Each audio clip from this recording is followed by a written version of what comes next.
एक रोज की बात है। बादशाह अकबर के दरबार में लंका के राजा का एक दूत आ पहुंचा। उसने बादशाह अकबर से एक नई तरह की मांग करते हुए कहा, आलम पना, आपके दरबार में एक से एक बढ़कर बुद्धिमान, होशियार और बहादुर लोग हैं। हमारे महाराज ने आपके पास मुझे एक घड़ा भरकर बुद्धि लाने के लिए भेजा है। हमारे महाराज को आप पर पूरा भरोसा है कि आप इसका बंदोबस्त जल्द ही कर लेंगे। यह सुनकर बादशाह अकबर थोड़ा हैरान हो गया। उन्होंने अपने मन में सोचा, क्या बेतुकी मांग है यार ये, भला घड़े में भरकर बुद्धि चाहिए इनको। लगता है लंका का राजा का दिमाग खराब हो गया है।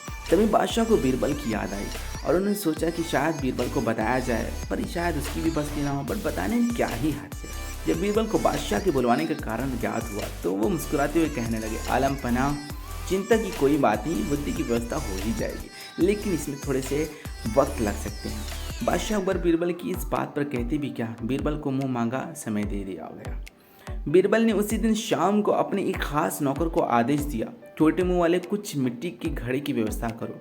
नौकर फौरन बीरबल की आज्ञा का पालन किया। घड़े आते ही बीरबल अपने नौकर को लेकर कद्दू की एक बेल के पास गए।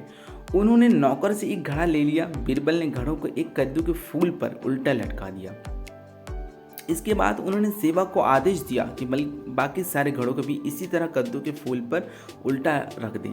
बीरबल ने इस काम को घड़ों की देखभाल सावधानी पूर्वक करते रहने को कहा है। बादशाह अकबर ने कुछ दिन बाद इसके बारे में पूछा तो बीरबल ने तुरंत उत्तर दिया, आलम पना, इस कार्य को हो चुका है समझें, बस 2 सप्ताह के समय और चाहिए। इसके बाद पूरा घड़ा तो लबालब भर ही जाएगा।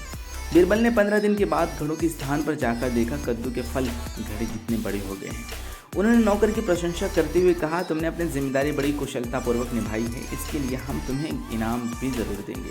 इसके बाद बीरबल ने लंका को दूत को बादशाह अकबर के दरबार में बुलाया और उसे बताया कि बुद्धि घड़ा लगा लिए हुए बड़ी शान से दरबार में हाजिर हुआ।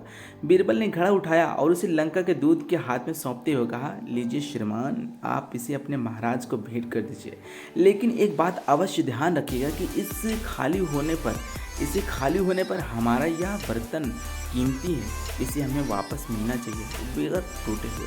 इसमें रखा बुद्धि फल तभी प्रभावशाली होगा जब इस बर्तन को कोई नुकसान न पहुंचे।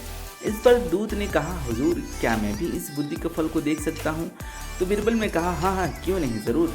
घड़े देखकर परेशान होते हुए दूत ने मन ही मन सोचा, हमारी भी मती मारी गई है, भला हमें भी क्या सोची। बीरबल का कोई जवाब नहीं है, भला ऐसी बात मैंने सोची कैसे।